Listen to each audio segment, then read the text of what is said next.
Gak ada tanda orang berjalan, gak ada tanda suara sepeda motor. Sunyi sesunyi-sunyinya. Tiba-tiba.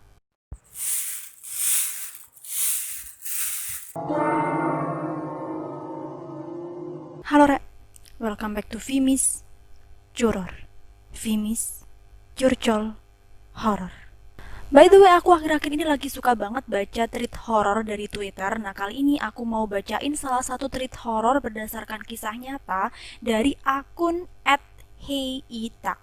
Nah, buat temen-temen yang pengen tahu versi aslinya, pengen baca versi tulisannya, bisa langsung buka aja akun Twitternya Kak Ita seperti ini ya. Atau linknya sudah aku taruh di description box, jadi langsung klik aja buat buka dan baca versi tulisannya.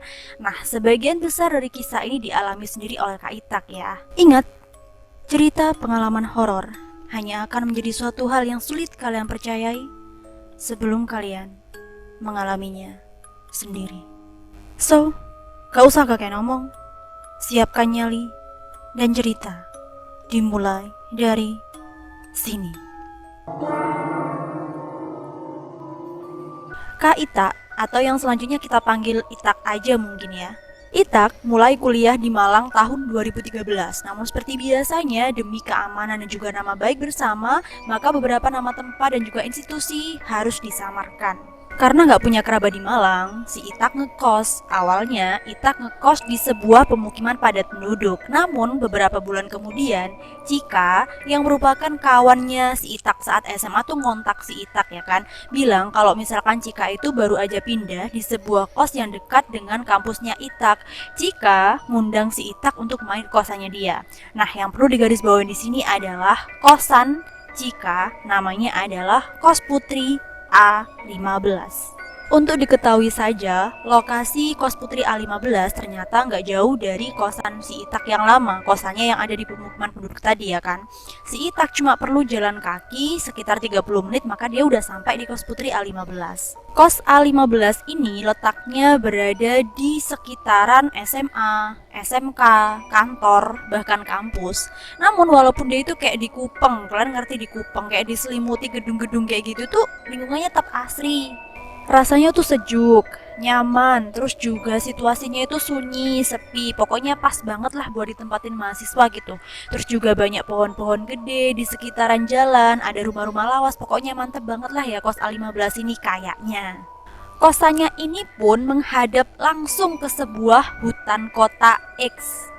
Meski memang hutannya itu sudah nggak terawat, banyak akar berserabutan ke sana kemari, dedaunan itu juga menyeruak ke jalan-jalan, pokoknya udah nggak keurus banget gitulah ya. Apalagi kalau misalkan di A15 malam-malam kita ngelihat jauh ke dalam hutan, itu kan kayak serem banget gitu. Cuma nggak bisa dibohongin, menurut Ita itu tuh nggak mengurangi rasa ademnya ketika nyampe di kosan A15, kayak mandang itu enak aja gitu katanya si Ita kayak gitu.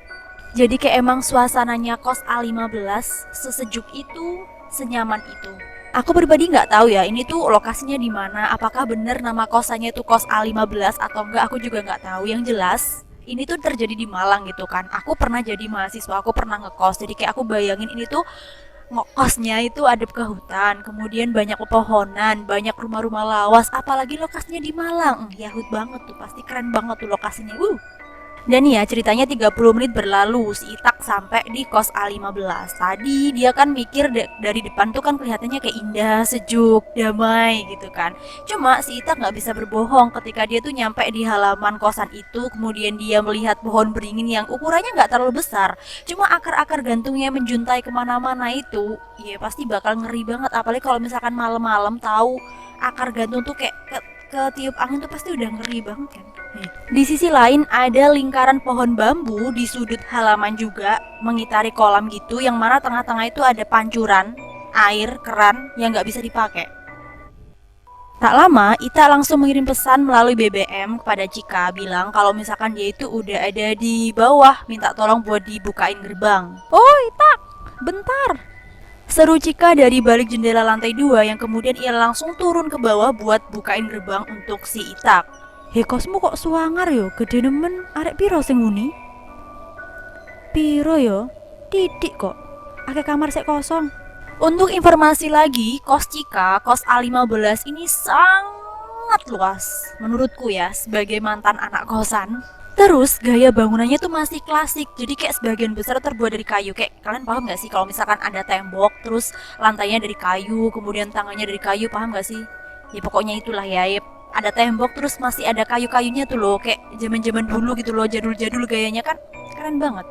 Karena tangganya terbuat dari kayu, maka ketika ada orang lewat di atasnya itu pasti kayak bunyi duk, duk, duk gitu kan. Lantai 1 ada 4 kamar tidur, 3 kamar mandi berjejer, kemudian juga ada 1 kamar yang super besar, ada juga ruang tamu yang super luas.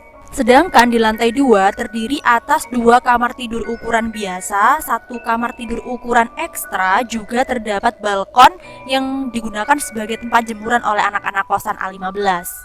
Dan yang lebih enjoy lagi, kos A15 itu nggak dijaga men sama pak kosnya. Aku ya sebagai mantan anak kos yang dulu tinggal dengan bapak kos dan ibu kos tuh tahu kayak mana ngenesnya misalkan kos kalian dijaga pak kos. Ini tuh asik kali kos A15 ini. Cika, kawan dari si Itak tadi, tinggal di salah satu kamar yang ada di lantai 2 yang ukurannya biasa. Kan tadi ada 2 kamar ukuran biasa di lantai 2. Nah Cika tinggal di salah satu kamar tersebut. Cika sekamar dengan Maya yang juga merupakan kawan semasa SMA si Itak.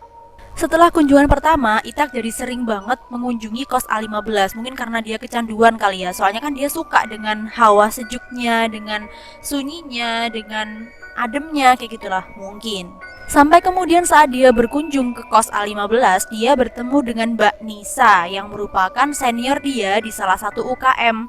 Mbak Nisa ini tinggal di kos A15 sekamar dengan kakaknya sendiri. Loh, Mbak Nisa kos di sini juga toh? Aku baru tahu. Iya Tak, kamu temen Cika? Iya. Kamarku sebelahan sama Cika. Kok nggak pernah ketemu sampean sih? Padahal aku sering kesini loh. Aku jarang di kosan Tak, lebih sering di UKM. Apalagi kalau anak kosan lagi keluar.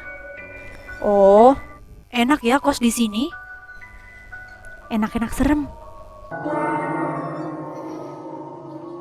Beberapa bulan setelahnya, ternyata Mbak Nisa dan kakaknya ini nekat pindah kosan walaupun masa kontraknya itu belum habis. Itak yang tahu kabar ini penasaran dong, kenapa kok Mbak Nisa itu sampai ninggalin kos A15 padahal masa kontraknya belum habis, kayak nekat bener gitu kan, buang uang. Sampai akhirnya Mbak Nisa nih mau cerita sama si Itak ketika mereka berdua ketemu di acara UKM mereka. Dan ternyata keputusan nekat Mbak Nisa juga kakaknya untuk meninggalkan kos A15 padahal masa kontrak belum habis itu dimulai dari kejadian mistis yang dialami oleh Mbak Nisa. Kejadian mistis pertama terjadi pada suatu sore. Kondisi kosan sedang sepi, semua penghuni itu pada keluar semua. Mbak Nisa di kos A15 tuh sendirian. Dia pun bosen, kemudian dia mutusin untuk nonton TV sendiri. Saat asyik nonton TV di sore hari yang sepi itu kan dia sendirian, tiba-tiba serem sedep tuh ya. Tolong, coba kalian bayangin aja. Kalian sendirian di kosan, ya kan? Semua penghuni udah pada keluar, gak ada yang di kosan kalian ya. Kemudian kalian nonton TV sendirian, sore-sore udah mau maghrib, kosan kalian tuh sepi, lingkungannya tuh sepi, ngadep hutan lagi. Terus tiba-tiba, klinding. Seandainya Vin sendiri yang ngalamin, bilahi Vin pasti lari. Tapi kayaknya Mbak Nisa ini gak selebay aku, Rek. Dia itu kayak orangnya tuh classy. Ngeri memang, tapi Mbak Nisa tuh coba mikir positif. Dia tuh mikirnya mungkin itu adalah suara hanger baju kena angin. Hanger baju kena angin. Hanger baju kena angin. Suara itu terdengar dan terdengar lagi. Spontan Mbak Nisa menoleh dong ke arah suara itu dan ternyata terlihatlah Rek, sosok bayangan anak kecil tertawa men sambil berlari dari arah jemuran sampai ke depan kamar mandi. Mampus gue. Nah kalau udah sampai kejadian kayak gini terus misalkan Mbak Nisa tuh masih bisa mikir positif, yakin Mbak Nisa itu pasti tipes. Ya mana mungkin bisa mikir positif kalau udah lihat penampakan kayak gitu. Secara ya kosan A15 itu kan terkunci, tertutup, gerbang pun itu dikunci. Mana bisa orang luar masuk, anak kecil lagi, lantai 2 lagi, loncat pagar, masuk akal, ngaco kali. Kalaupun anak itu adalah keluarga dari salah satu penghuni kosan, pastinya Mbak Nisa tahu dong. Soalnya penghuni kos A15 itu cuma segelintir, nggak sampai 10 orang. Dan lagi, selama Mbak Nisa itu nonton TV di lantai 2, Mbak Nisa nggak pernah mendengar suara tapak kaki naikin tangga kayu dari lantai 1 ke lantai 2. So, segala macam pikiran positif Mbak Nisa tuh langsung ambiar kemana-mana cuma satu hal. Itu tadi penampakan hantu. Itulah yang menyebabkan Mbak Nisa akhirnya lebih sering menghabiskan waktu di UKM. Terlebih kalau misalkan kosan tuh lagi sepi, jadi kayak udah nggak mau lagi kosan sepi, terus Mbak Nisa sendirian di kosan tuh udah nggak mau lagi. Suatu pagi di hari Senin, Mbak Nisa yang sedang manasin motor tiba-tiba dikagetkan dengan kedatangan salah seorang tetangga yang langsung nyapa terus ngajak ngobrol Mbak Nisa suatu hal yang aneh. Gak ada awalan, gak ada apa-apa, tiba-tiba si tetangga itu langsung nanya ke Mbak Nisa, "Mbak, gak apa-apa nih ngekos di sini?" "Aman bu, cuma kadang ada suara jemuran kena angin." Si Mbak Nisa jawabnya udah ngode-ngode dong, soalnya dia pun udah paham arah pembicaraan ibu itu tuh kemana. "Hati-hati loh mbak, di rumah ini banyak kejadian." Hih. Setelah bilang kayak gitu, beliau langsung ngelewes pergi. Mbak Nisa yang classy masih berpikir mungkin aja itu adalah sekedar persaingan usaha. Tapi Mbak Nisa nggak bisa bohongin dirinya sendiri. Dia pun udah mulai kayak was-was setelahnya diwanti-wanti oleh tetangganya seperti itu. Teror yang dialami oleh Mbak Nisa puncaknya terjadi pada suatu malam sekitar pukul 8. Mbak Nisa saat itu udah sangat ngantuk, akhirnya dia mutusin buat tidur duluan. Suasana tuh sangat sunyi, sepi, bahkan yang terdengar tuh cuma detak jarum jam dinding di kamar Mbak Nisa.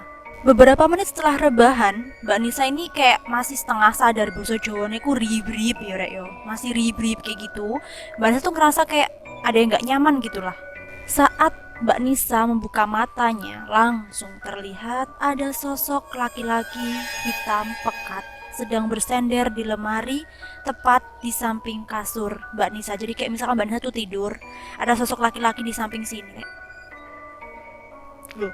Sosok itu bersandar di lemari yang ada di samping kasur Mbak Nisa dengan lutut ditekuk, salah satu tangannya itu menopang dagu dan tangan satunya itu lurus ke depan.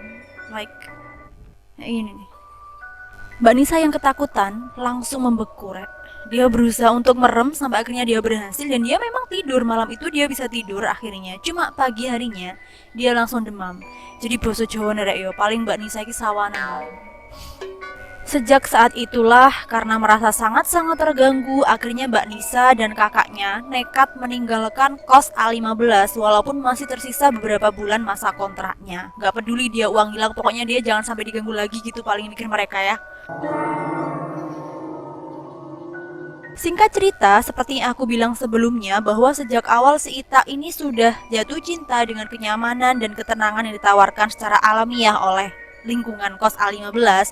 Makin sering main ke sana, makin jatuh cinta dia kan. Akhirnya dia mutusin buat pindah ke kos A15 di tahun 2014. Macam gak peduli lah ya si Ita ini dengan cerita mistis yang dialami oleh Mbak Nisa dan kakaknya sampai mereka berdua tuh nekat pindah dari kos A15. Ita pindah ke kos A15 dengan mengajak rekannya sendiri yang bernama Arin. Nah, mereka berdua akhirnya tinggal di lantai 2, tepat di kamar yang bersebelahan dengan Cika. Nah, dulunya kan ini kamarnya Nisa, Mbak Nisa dan juga kakaknya. Ini kamarnya Cika dan Maya. Nah, sekarang Mbak Nisa sama kakaknya kan pindah nih. Diganti sama si Ita dan juga Arin ya, bersebelahan mereka. Setelah itu ya otomatis lantai 2 cuma diisi 4 orang itu. Diisi Cika, Maya, Arin, dan Ita. Waktu berlalu dan mereka pun menikmati kebersamaan mereka. Jadi kayak key time lah ya mereka ini. Si Maya dan Cika itu jadi jarang keluar. Mereka lebih sering menikmati waktu mereka, menghabiskan waktu mereka itu di lantai 2. Jadi kayak mana, lantai 2 cuma diisi 4 orang. Jadi ya kayak macam rumah sendiri lah bagi mereka berempat. Mereka juga gak jarang undang teman-teman kampus mereka buat makan bersama di lantai 2, ngobrol bareng di lantai 2, ngerjain tugas, nonton film tuh di lantai 2 semuanya. Aku dulu juga kayak gitu, macam anak kosan lah ya, biasanya kayak gitu, undang-undang teman. Suatu ketika saat mereka berempat undang teman-teman mereka untuk habisin waktu di lantai 2, kemudian teman-teman mereka itu udah mau pulang, si Ita berniat untuk nganterin dan bukain gerbang. Nah, akhirnya dia kan nyari kunci. Gak nemu dong. Rek, ngerti kunci gua. Kok gak enak yo? Lah terakhir mau dalan ndi? Nek aku ngerti nang endi ora bakal goleki sih. Aku buka no gerbang sik rek, aku tak moleh. Yo wes, sik tak nganterno timo. Mari kita ewangi goleki. Sudahnya kawan mereka itu pulang, akhirnya mereka berempat sibuk nyari kunci ya kan. Diublek-ublek itu sudut ruangan di A15, nggak nemu. Di setiap tempat yang didudukin oleh si Itak juga nggak nemu. Akhirnya mereka pun menyerah gitu kan. Udah pokoknya A15 tuh sudut-sudut ruangan, di dapur, di ruang tamu, di kamar tidur, di kasur, dimanapun nggak nemu. Jadi kayak macam celing hilang aja tuh kunci gerbang. Si Ita akhirnya memilih untuk menggandakan saja kunci gerbang yang ada. Seminggu berlalu dan pada hari Sabtu, pagi hari, si Arin dan Ita itu main ke kamarnya si Cika. Kemudian mereka berdua tiduran di sana. Sedangkan si Cika itu sibuk buat bersihin lemarinya, jadi kayak rapiin tatanan bajunya lagi gitu loh.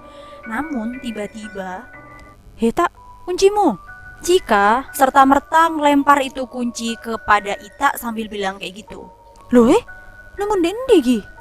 Den jero iki?" Cika menjawab dengan raut bingung dan heran.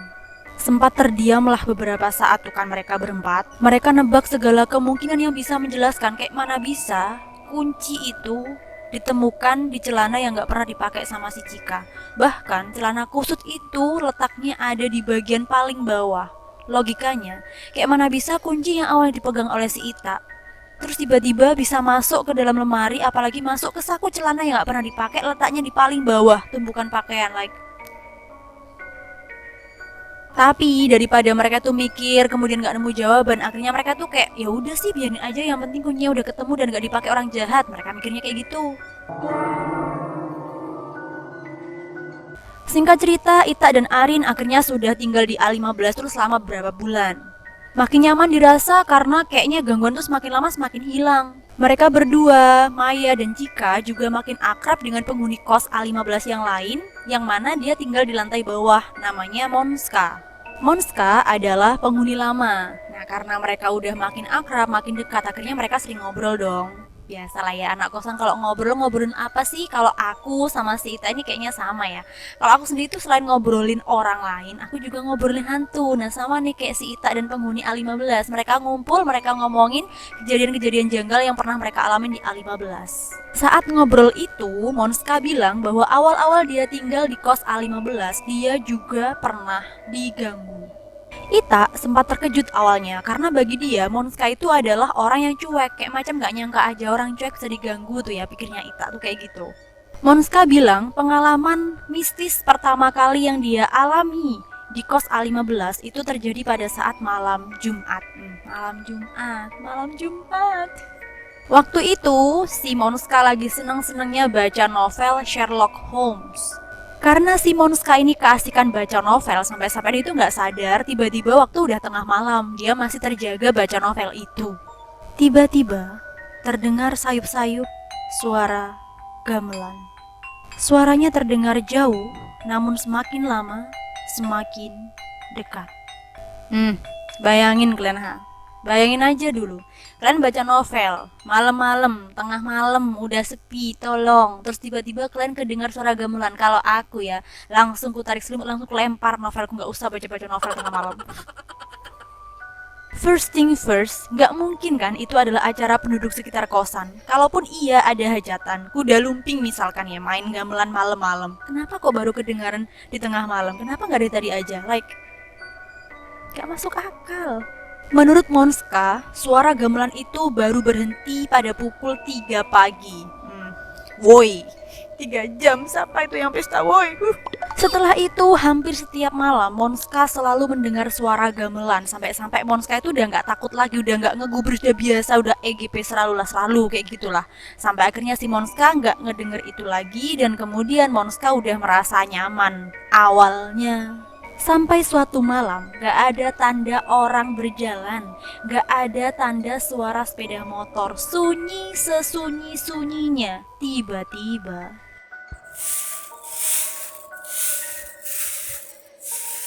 terdengar suara sapu lidi tengah menyapu jalanan di depan kos A15. Tengah malam. Monska kemudian bertanya di dalam hati, mungkin tetangga sebelah. Tapi ngapain tetangga sebelahnya pun jalan depan hutan kota tengah malam? Ditambah lagi, hutan kota ini tuh minim penerangan. Satu-satunya penerangan ya berasal dari kosan A15. Terus siapa orang yang berani nyapu tengah malam di lokasi yang minim penerangan kayak gitu depan hutan? Gak waras aja kalau misalnya ada orang yang benar bisa nyapu tengah malam di situ mah. Suara sapuan lidi di jalanan itu masih terus saja terdengar sekitar 30-45 menit. Pertanyaannya, apakah si Monska hanya sekedar halu malam itu? Nope. Pada bagian akhir cerita ini, aku akan kasih penjelasan sekaligus bukti yang menunjukkan Monska sama sekali nggak sedang halu malam itu. Dia benar-benar sedang mendengar suara orang yang seakan-akan sedang menyapu jalanan di depan kos A15 tengah malam. Cerita horor kos A15 masih belum berhenti sampai di sini. Masih ada teror-teror yang lebih mencekam lagi selanjutnya. Untuk itu buat teman-teman yang penasaran langsung klik tombol subscribe di samping nama channel aku. Tekan pula lonceng notifikasinya, jadi kalau misalkan ada video lanjutan tentang kos A15 kalian langsung dapat notif dan kalian langsung bisa nonton. Komen juga di kolom komentar tentang pendapat kalian terkait dengan cerita horor kos A15. Dan jangan lupa buat follow akun Twitter Kak Ita buat tahu versi asli tulisannya. Link akun Twitter Kak Ita sudah aku taruh di description box, langsung klik, langsung follow, langsung baca. Thank you for watching, sampai jumpa kembali di part 2.